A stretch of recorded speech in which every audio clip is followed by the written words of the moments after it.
Thank you for joining us on CTL Supply Chain Frontiers. I'm Lauren Finnegan, a research associate in the MIT Humanitarian Supply Chain Lab, which is part of the Center for Transportation and Logistics at MIT. I'm Tim Russell, research engineer at the Center for Transportation and Logistics in the Humanitarian Supply Chain Lab. Today, we're going to be talking about disaster response and especially how the public and private sectors can come together for the most effective logistical responses in the wake of a disaster. For this conversation, we're talking to Kathy Fulton, who serves as the executive director of the American Logistics Aid Network, otherwise known as ALAN. Kathy, it's a pleasure to have you with us. Thanks for inviting me, Tim. Glad to be here. Why don't we start by asking you to tell us a little bit about the American Logistics Aid Network and the work that you do? Sure. So American Logistics Aid Network, or ALAN, is a nonprofit organization that was formed by the industry associations. It happened really right after Hurricane Katrina in 2005. A group of industry professionals were together at a conference. They saw everything that was happening along the Gulf Coast and realized that it was really a logistics problem. There was actually quite a bit of frustration that as supply chain professionals, we could move widgets around the world within a day, but it was a challenge just to get food and basic necessities to the Superdome.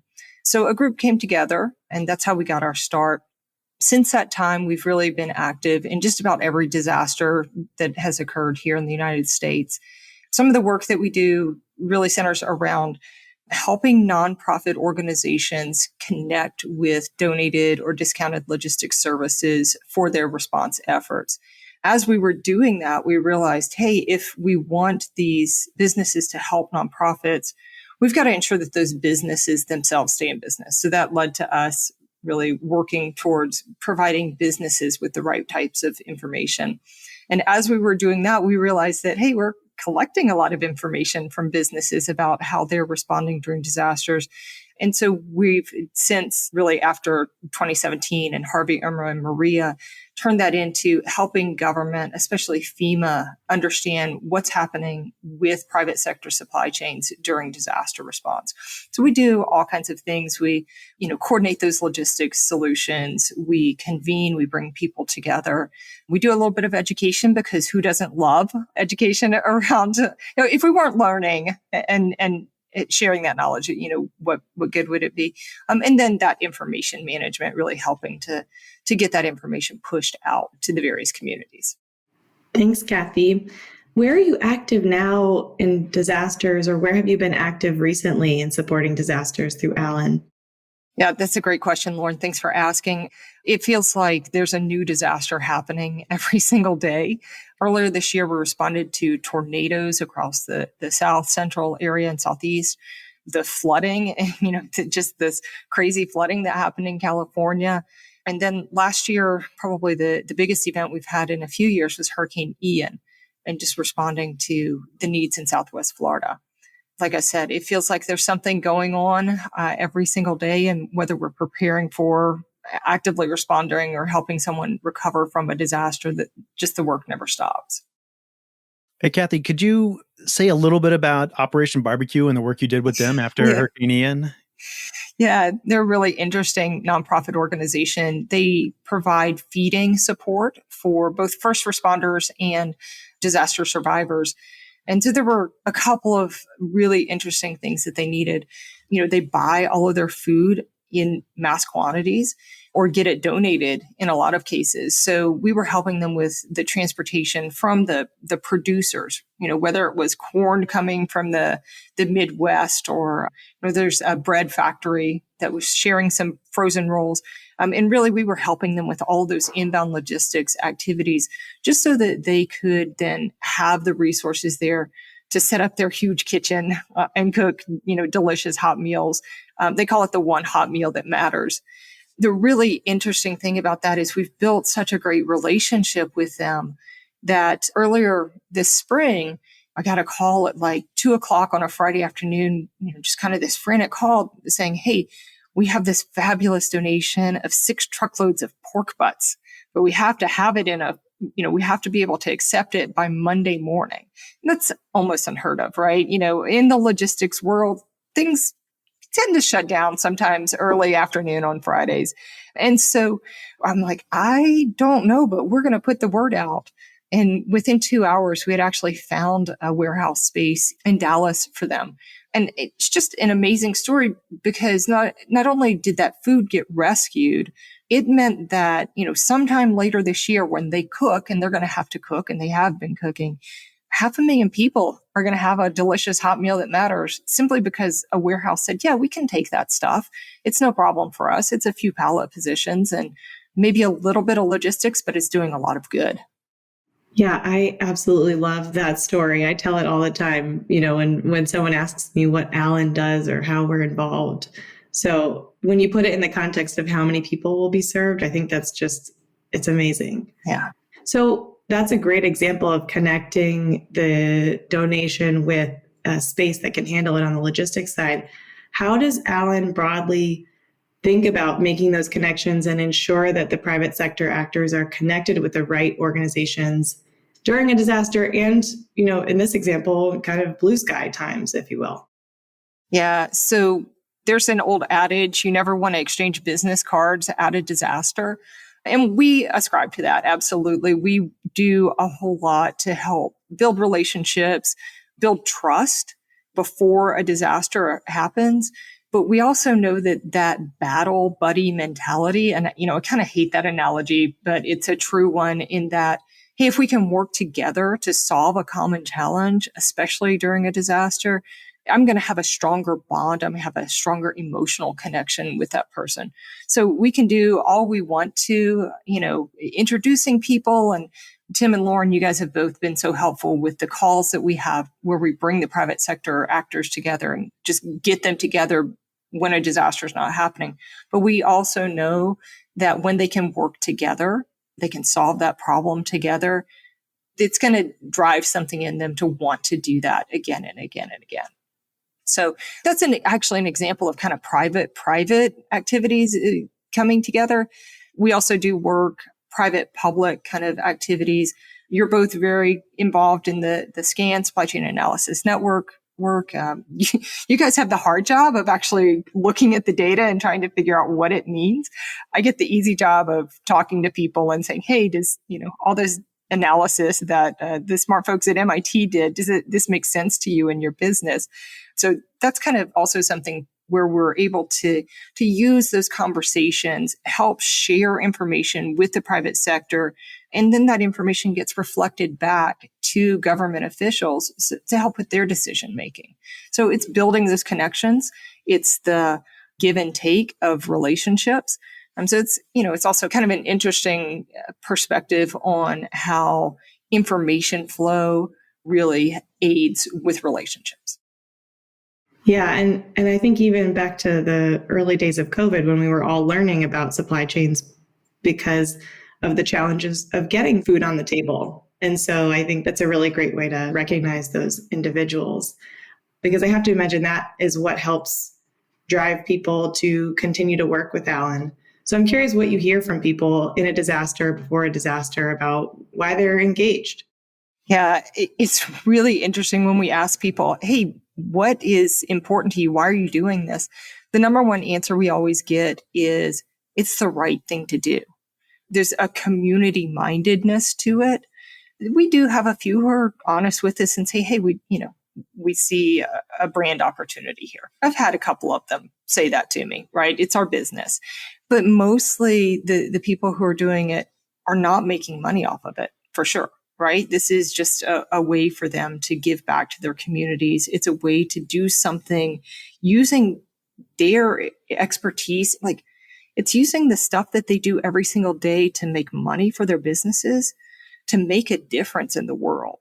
And I think that that's what resonates with people. It's like, oh, I can move a widget and somebody's going to, enjoy playing with that widget, or I can move food and somebody's going to have a meal tonight. So I think that connecting it to my day job, being able to say, hey, this is something that, I do, and maybe I don't feel like it makes a huge difference every single day, but I know during a disaster, I know that what I'm doing is making a difference. I think that people appreciate that. If there's people out there that are interested in helping in a disaster, like what can they do, or how could they connect with you to be able to do that good that you're talking about? Well, they can offer up their services, their transportation, their warehousing, their material handling equipment. They can do that on our website, allenaid.org. Reach out to us. We're always happy to add more people. We're pre-positioning those relationships, and instead of pre-positioning supplies, we're pre-positioning those services. So allenaid.org is going to be the best way to reach us. And then we'll just take it from there. We want to help people do the good that they want to do. We want to get them engaged in the geography with the services, helping the people that they want to help. We want it to be a win-win-win-win-win all the way around. So you mentioned, this is pivoting a little bit, but you mentioned earlier about the information sharing aspect of what Allen does and how you realized you were getting a lot of information in and the value of that information for your partners and stakeholders. Can you talk a little bit about the Supply Chain Intelligence Center? Yeah, so our Supply Chain Intelligence Center is a partnership with a group called Everstream Analytics. And it's honestly, it's one of those back of the napkin bar conversations that happened very early in COVID, actually like about March 12th of 2020, where we're sitting around going, this is crazy. Every governor, every mayor has decided to implement all of these different non-pharmaceutical interventions, whether it's a curfew or you have to wear personal protective equipment or, truck drivers can't go into businesses, whatever that is, it's going to cause friction in the supply chain. And so we needed a way to track that. Well, Everstream's platform is GIS based. And so we were able to take every major city and every county in the United States and map them and track every NPI that was in place. So at one point in time, it was 160,000 data points or something that were getting refreshed every 24 to 48 hours. Now we're using it primarily to look at all of the weather data that's out there. We are just starting to add events like civil unrest, the event that happened in Philadelphia with the bridge collapse. And what happens is you can see all of the infrastructure in the United States. You can see ports and airports and major intersections, the top 100 supply chain bottlenecks. You can see all of those. And you can see what may be disrupting them at any point in time. It's free, right? Everstream has just been really generous, and anybody who wants to sign up for that can do so.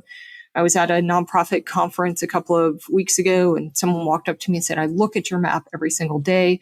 It was a food bank. We're moving food out to our partner food pantries every single day. I want to know what the weather looks like around those, on those routes. I want to know what my truck drivers are going to be facing so that, if they're departing our facility at 8 o'clock in the morning and not delivering till 2 o'clock in the afternoon, what's the weather going to look like at 2 o'clock in the afternoon? Do they need to reschedule that delivery?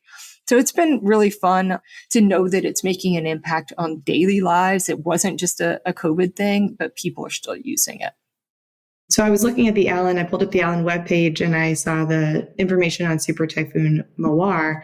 And I'm curious if you can talk a little bit about if you were involved in any response for Super Typhoon Mawar, and if you can talk a little bit more about how a response to an OCONUS or outside of the contiguous United States disaster is different than a disaster within the contiguous United States. So I think about, Puerto Rico, Hurricanes Irma and Maria in Puerto Rico in 2017, as well as recently Super Typhoon Mawar. Yeah. So I'll talk a little bit about our work, and then I'll talk about how, just response is different when you get into an island situation. So for Allen, we're primarily working domestic U.S., lower 48, let's say, activities. But what we find is that a lot of our partners who are based here in the lower 48 want to respond. And so they need that first mile logistics support, whether that is, a place to stage their supplies, a warehouse to stage it near a port, or transportation to that port or airport. So we are going to get involved with that. The reason we activated for Typhoon Mawar is because we weren't sure what that was going to look like. We needed to be ready in case any of our partners decided that they're going to ship stuff. It hasn't happened yet. That doesn't mean it won't. Recovery is a long process, right? And the damage that was done for Mawar with the floods and winds they're going to need support for quite some time. So the second part of the question you asked, Lauren, is how does that differ? Well, boats get involved and planes get involved, right? And we don't do a whole lot with that. We have some amazing partners who do ocean and air transport. But anytime you are constrained by the ways in which you can get supplies to an area, that's going to complicate your response efforts. And you guys know this far better than me, but it just reduces your options, right? Especially in Guam with Mawar, where they don't grow most of their resources, right? They don't grow most of their food. Most of it's coming from somewhere else, whether that's Asia Pacific or the West Coast of the United States. So it takes a long time to get there, right? It has to go by boat. It has to go by plane. Even by plane, it's up. I don't even know if you're sending something from Seattle, how long does that take? Hours and hours and hours, right? So when you talk about the logistics and the response to island situations or remote situations where you're cut off from land-based transportation options, that's just going to complicate matters because it limits your ability to move a lot of things. You can't take trains, you can't take trucks, and boats and airplanes only have so much capacity and so many landing slots and it just is a ripple effect of how much you can push through. This is where the critical node analysis that your team is working on is so important.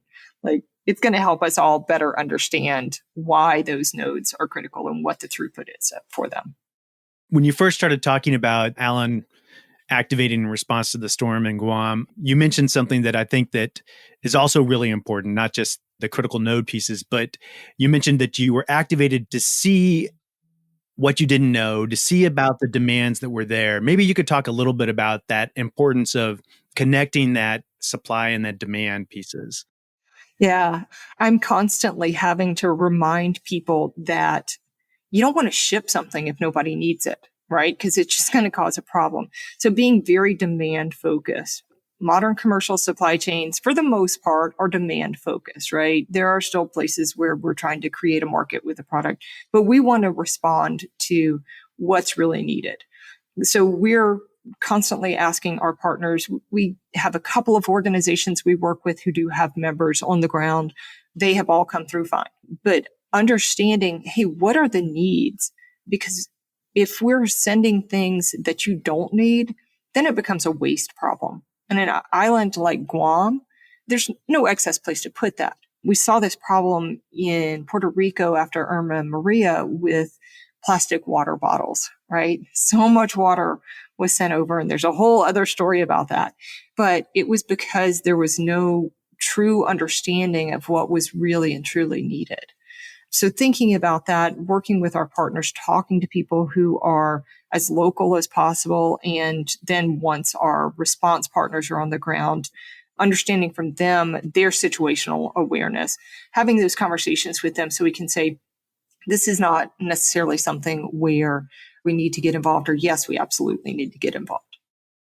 I also like how during disasters, these conversations that we have with Alan and the associations and the private sector, like you're able to complete that loop and let the federal government understand the needs of the private sector. It's a different set of supply and demand, but like, what does the private sector need to be able to stand back up? Oh, yeah. I'm going to say something more about Mawar first, and then I want to talk about that a little bit, because with Mawar, when we did ask our association partner, hey, what do your members need? The response we got back, and it was a logistics company, said, what we need is more freight to move. Like, we're open, right? We're in business.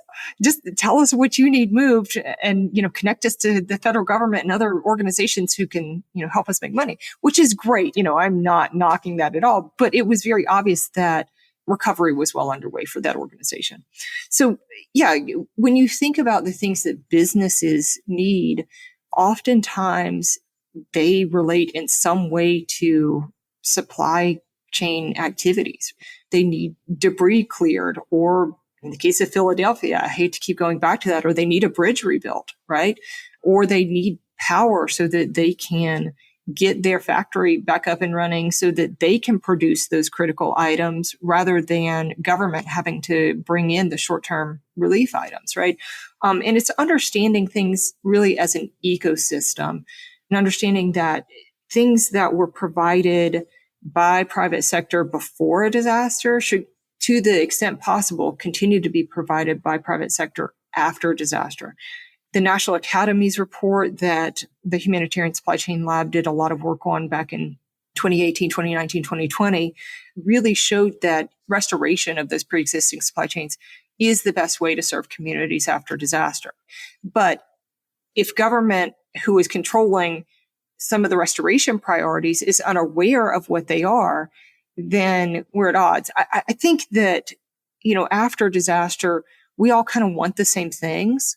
We just have different ideas about how they should happen, right? We want everybody to have nutrition and hydration and medical care, but sometimes government thinks that they should be the ones providing it in the immediate aftermath of a disaster, and private sector, both for financial reasons, but also because they're better at it if they've been doing it, they think that they should be the ones doing it. So it's just a matter of, hey, we all want the same thing. Let's have a conversation about it. Let's figure out how we remove barriers so we do what's in the best interest of the community. So building on this discussion about government and private sector working together after disaster, in an earlier segment of this podcast, we talked about the role of government during a disaster. And a lot of Alan's work, or part of Alan's work at least, focuses on bringing together the public and private sectors for an optimal disaster response. Can you talk a little bit about that partnership and how it can realize its full potential? Yeah. And, I'll go back to something I said about, we all want the same things, right? We want people to have nourishment. We want people to have hydration. We want people to have medical care. We want to restore our communities back to where they were previously, or even better. I hope that we want them to be better in a lot of cases. But bringing people together can be a challenge because we are all busy with our day jobs, right? We all have absent a disaster, we're all running in different directions on our own projects. So how do we stop and think about, okay, what is it that we're going to ask you for in a disaster? What is private sector going to ask for during a disaster? And it comes down to just a handful of things over and over and over again. They want things so that transportation goes smoother, right? They want those hours of service waivers and weight waivers and things that are going to help them respond to the additional demand that they're seeing at the beginning of a disaster. They want things that can help their employees get back to work. And that can be a whole suite of things. In Hurricane Ida in Louisiana, one of the big challenges had to do with fuel. And lots of reasons for that, which I'm sure Tim can elaborate on for hours and hours, right? But the workers in the grocery stores had to wait in line to get fuel. Now, there was fuel. It was slowly being pushed out, but the lines, to get it were long. Their grocery stores were open either because they had generators or because power had been restored to them. But if you can't staff a grocery store, it doesn't matter how much product is on the shelves. You can't do anything about it. And so sometimes from a government perspective, is fuel for grocery store workers something that they should be worried about? It's a private sector problem. It's a business problem. It's not really something that government should ever really be thinking about, except that if you don't get the grocery stores open, it means you have to pass out more meals ready to eat, right? So then you have to calculate what's the expense of helping these workers access fuel versus the expense of me moving meals ready to eat or bottled water to people. So again, looking at things as an ecosystem and understanding what's going to be best for this community. Is it to do something maybe a little bit out of the norm to help these grocery store workers get access to fuel? Or is it, I'm following my checklist that I've always done. And so I think that's one of the challenges. That's where I think the conversation needs to center, is really on that common ground. What's best for the survivor? What's best for the community? What is best for everybody's budget, quite honestly, right? Because in the end, it ends up being cheaper if you can help people access food in the way that they've accessed it all along. Yeah, I feel like the conversation, at least since we've been in this conversation with Alan and the government since 2017, it's progressed and it's making progress. Like when the pandemic first started, we saw this desire to get the right people on the essential workers list, to get truck drivers in there, to get warehouses in there, to get the ability for logistics to flow. We got that push from the private sector, and then we heard the public sector want to listen to this concern and be able to take it and run with it. The conversation's really improving, right? It is. And one of the really interesting things about that is the conversation is actually really improving on the private sector side amongst themselves. We're talking to lots of different private sector people all of the time, and where they can, where they're legally allowed to, and there are exceptions where they can't, collaborate, they're figuring out how to come together and have that one voice to say, hey, this isn't just a problem with grocery store X or grocery store Y. All of the grocery stores are having this problem. And there's mutual support that happens between them. The major grocery store in Texas will ship water to the major grocery store in Florida and vice versa during major events. So we're seeing that collaboration, especially when there's not, direct competition. But even when there is direct competition, we're seeing those businesses figure out how to work together. When they can come together with one voice and talk to government and say, here's the problem, like at the beginning of COVID when everybody was screaming, hey, can't do anything if you don't have truck drivers. I think that's when the real progress is going to be made. I hope that we don't have to wait for another pandemic or a major catastrophic event. I'm hopeful for some of the conversations that are happening around the country right now, but it's that agreeing to work together across all sectors that's going to make a difference. So, Kathy, you just mentioned the Fuel Wholesaler Association that did a good job of trying to reach out and bring people in after Hurricane Ida. Who else is doing really good work in this area? Yeah. So Energy Marketers Association, right? That team has figured it out, like they can do something nationwide. Another group that's really doing interesting things is FMI, the Food Industry Association. They work at the retail store level, and they've started some information sharing initiatives. They've started some education initiatives. They're really figuring out that they want to take those best practices from their members who have unfortunately learned because of challenges that they've been through, but they want to make that a standard across all of the members in their association.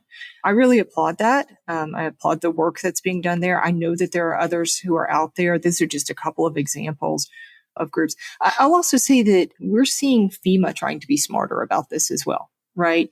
FEMA really has a desire to listen and learn from private sector. I think that was part of the big push behind Supply Chain Analysis Network, SCAN, is to really say, hey, we know that business, you guys are doing logistics and supply chain every day. FEMA does it a few days a year, hopefully only a few days a year, right?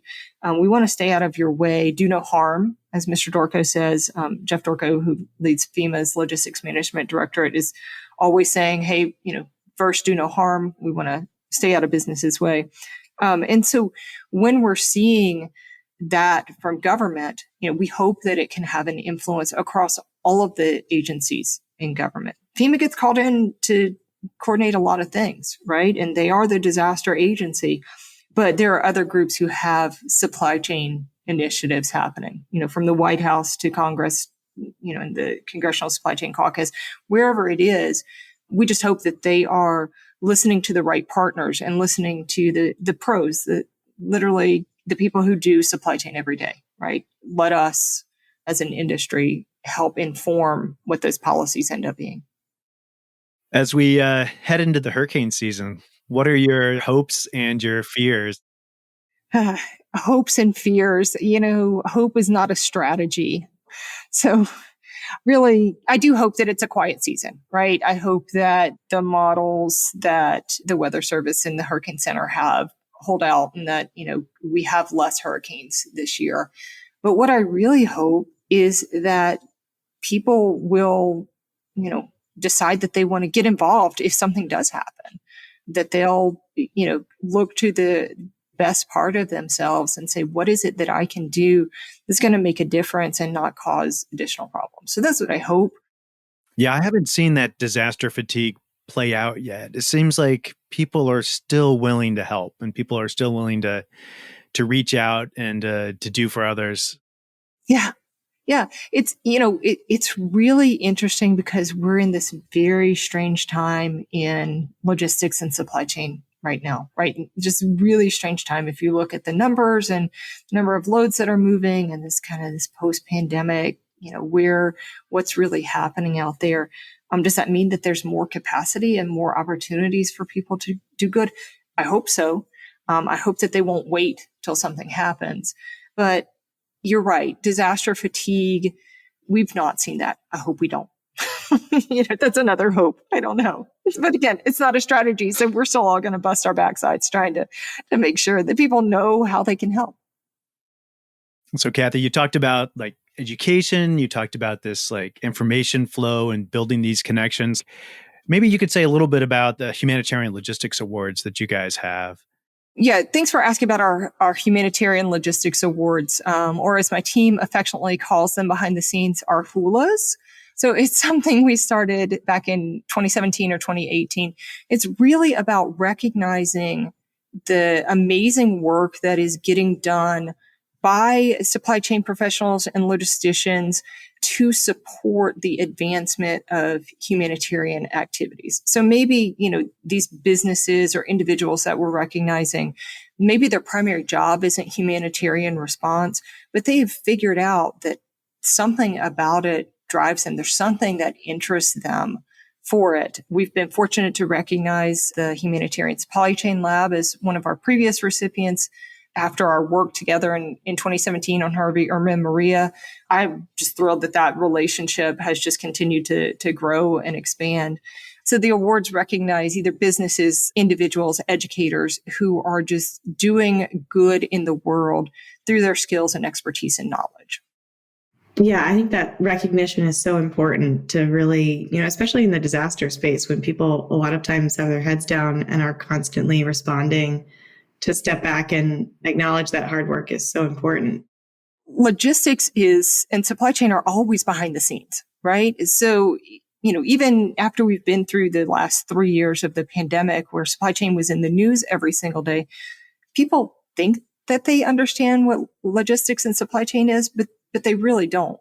And so we want to take something that can be seen as a frustration for people who likes to be stuck behind a truck, right? Or who likes the noise that happens at the warehouse down the street, right? Those are things that can be nuisances in the community or seen as nuisances. And what we want to do is say, hey, if it weren't for these things, you wouldn't have food on your table. And oh, by the way, even more so after a disaster when logistics is everything. The statistic that everybody cites, 60 to 80% of humanitarian spending goes towards logistics. Well, we just want to recognize a little piece of that, right? We want people to know there are people out there, really smart people, really dedicated people who are doing so much good. Let's tell the world about them. So, Kathy, I'm curious to learn a little bit about you. So in your professional life or elsewhere, what gets you out of bed in the morning? What keeps you running? Literally. Boy, I wish I were doing a whole lot more running than I am these days. But what gets me out of bed is the opportunity to show love to people and in practical ways. I often say that I have the absolute best job in the world. I truly believe that because I get to work on a different type of challenge every single day. I never know what my day is going to look like when I get up in the morning, right?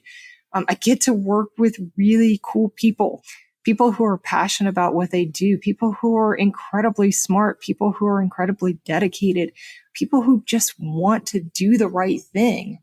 And I would say finally, I know that the work that we're doing makes a difference. I know that, to go back to the Operation Barbecue Relief example, I know that 500,000 people are going to get a hot meal at some point this year just because I took 5 minutes and made a phone call, right? I have the easy job, right? I just have to make a phone call or send an email and people respond. So what gets me out of bed in the morning is the opportunity to live out love in practical ways. And sometimes love is an email. Sometimes love is a phone call. But that's what gets me going. I love that. So Kathy, thank you so much for joining us today. Is there anything else you want to add as we wrap up this conversation? Yeah, Lauren, Tim, I just want to say thank you for all that your team does. It is so much fun to get to work with the two of you and Jared and Chelsea and Shada and everybody else who had the opportunity to hang out with at the Cool Kids table over the past few years. Alan couldn't do what we do without the volunteer time that you put towards our organization. So we're super grateful for that. I love the partnership, and I'm just so thankful that we get to work with you. We are too. We really like working with you, Kathy. Yeah, I can't imagine doing the work without you guys. Thank you, Kathy. I know I've learned a lot about Alan in this conversation, and I really appreciate you taking the time to talk to us today. Yeah, thanks, Lauren and Tim. It's been a real pleasure. Thanks, Kathy. Well, thanks for joining us on CTL Supply Chain Frontiers. I'm Tim Russell, research engineer at the Center for Transportation and Logistics in the Humanitarian Supply Chain Lab. And I am Lauren Finnegan, a research associate at the MIT Humanitarian Supply Chain Lab. All right, everyone. Thank you for listening. I hope you've enjoyed this edition of MIT Supply Chain Frontiers. My name is Arthur Grau, Communications Officer for the Center, and I invite you to visit us anytime at ctl.mit.edu or search for MIT Supply Chain Frontiers on your favorite listening platform. Until next time.